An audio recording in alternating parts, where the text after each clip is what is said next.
चलो बेटा, JEE PYQ series में ट्रिग्नोमेट्री के PYQs देख लेते हैं।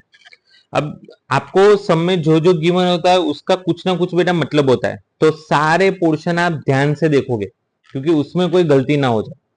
सबसे पहली बात, आपको x गिवन है, x आपको -π/2 से π/2 गिवन है, तो उसके अकॉर्डिंगली हम आगे का सोचेंगे। दूसरी बात, ध्यान से देखो, ये एक इक्वेशन गिवन है, आपको एस सेट गिवन है जिसमें x की वैल्यू -π/2 से π/2 लेनी है, जिसका हमें आंसर लाना है और ये इक्वेशन से हमें आंसर लाना है। उसके बाद ये बीटा को सॉल्व करेंगे और बीटा की जगह पे वैल्यू पुट करके आंसर लाना है। चलो, तो धीरे धीरे बेटा सॉल्व करते हैं। सबसे पहले ये इक्वेशन देखो, जब भी इक्वेशन आप ऐसा देख पा रहे हो तब इक्वेशन में हमें बेसिक चीजें पता चल जाती है, जैसे कि ये आप देख रहे हो 9 to the power 1 minus 10 square x plus 9 to the power 10 square x is equal to 10। अब अगर ध्यान से देखो बेटा, इसको आप इजीली लिख सकते हो 9 divide by 9 to the power 10 square x plus 9 to the power 10 square x is equal to 10। देखो, मुझे डायरेक्ट आता है तो आप डायरेक्ट कर सकते हो। आपको मान लो ऐसा है कि नहीं सर डायरेक्ट में नहीं पता चलेगा, तो simple 9 to the power 10 square x को बेटा कोई लेट्स से टी ले लो, है ना, इसको मैं टी ले लेता हूं। चलो, टी लेने के बाद क्या हो जाएगा, ये हो जाएगा 9/t plus t is equal to 10।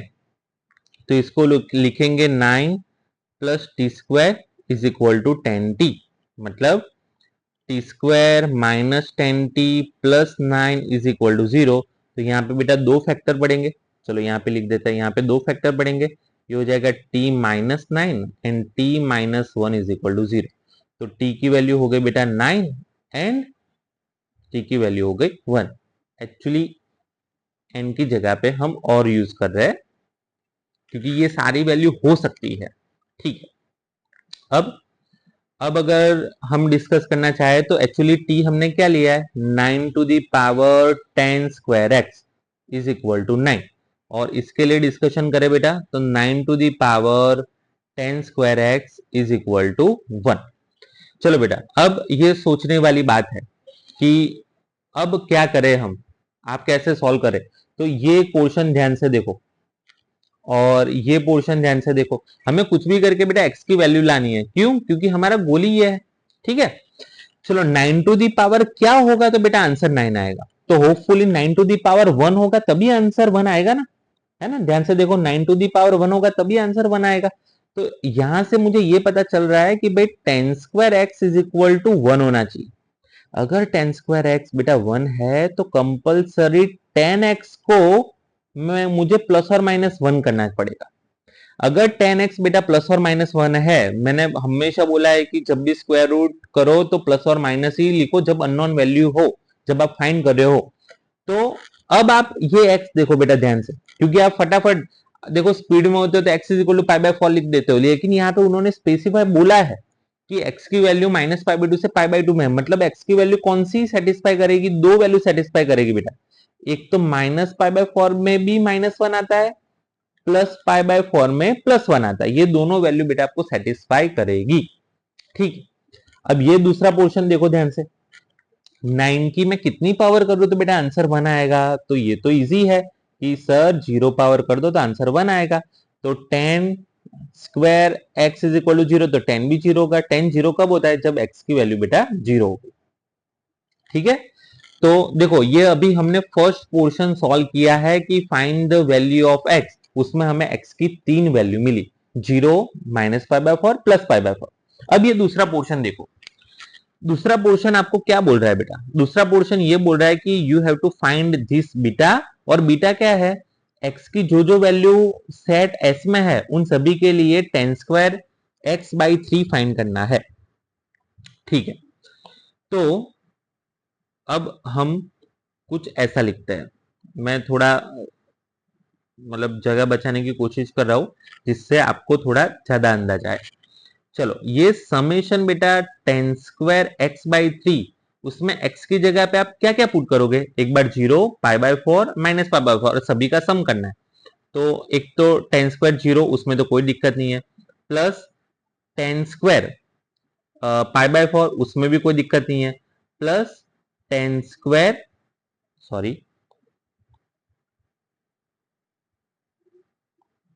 चलो यहां पे लिखते हैं, जीरो पुट करेंगे तो 0/3, तो ये तो जीरो ही होगा, प्लस अगर बेटा पाई बाय 4 पुट करेंगे, ये पाई बाय 4 पुट करेंगे प्लस पाई बाय 4 पुट करेंगे, तो पाई बाय 4/3 ये तो पाई बाय 12 हो जाएगा, plus once more 10 square minus pi by 4, मतलब ये माइनस पाई बाय 12 हो जाएगा। ठीक है, 10 स्क्वायर जीरो, मतलब 10 जीरो तो जीरो होता है। अब इसमें बेटा फिर से ये पोर्शन देखो ध्यान से, 10 ऑड फंक्शन है, अंदर माइनस आएगा तो माइनस बाहर निकलेगा, लेकिन माइनस का बेटा स्क्वायर हो जाएगा तो वो प्लस हो जाएगा, तो इसमें कोई टेंशन लेने वाली बात है नहीं, टेंशन वाली बात नहीं है, मतलब इसको आप इजीली सॉल्व कर सकते हो। तो इसको मैं 10 स्क्वायर पाई बाय 12 लिख सकता हूं।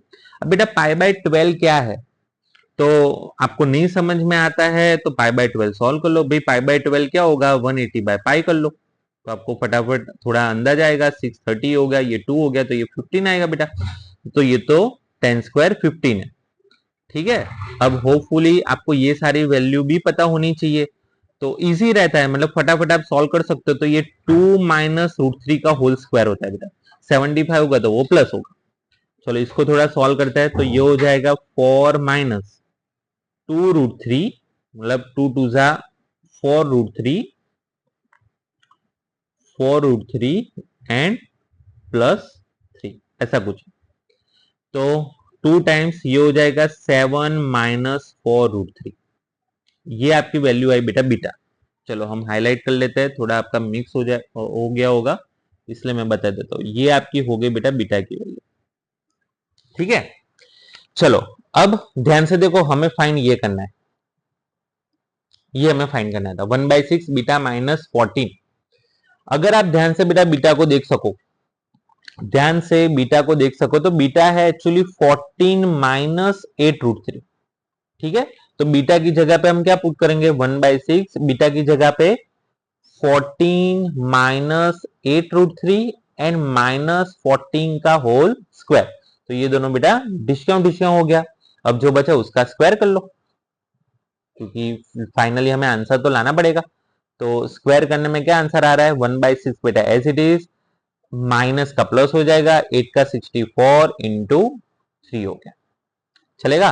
तो ये 3 टू जा एंड ये 32, देन फाइनली आंसर इज 32। 32 है ऑप्शन में, yes option number D is right.